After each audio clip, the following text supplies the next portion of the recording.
बातमी आहे लाडकी बहीण योजनेच्या संदर्भात राज्यामधल्या एका मंत्र्यानंच केलेल्या मोठ्या वक्तव्याची। लाडकी बहीण योजनेमुळे इतर खात्यांवरती अन्याय होत असल्याचं वक्तव्य वनमंत्री गणेश नाईक यांनी केलंय। विशेष बाब म्हणजे विधान परिषदेमध्येच गणेश नाईक यांनी या योजनेमुळे इतर खात्यांवरती परिणाम होतोय असं भाष्य केलंय।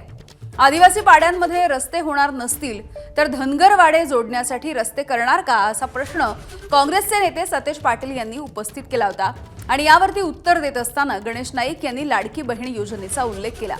सरकारकडे विविध प्रकल्प सुरू असताना लाडकी बहीण योजनेमुळे इतर खात्यांवरती अन्याय होत असल्याचं गणेश नाईक यांनी म्हटलं। राज्य शासनाने विविध प्रकल्प गेल्या वर्षभरापासून त्याच्यामध्ये लाडकी बहीण ही योजना स्वीकारली। जरी ती अन्य खात्यांवर अन्याय करण्याची परिस्थिती निर्माण करीत असली तरी सुद्धा ती योजना बंद होणार नाही। एबीपी माझा, उघडा डोळे बघा नीट।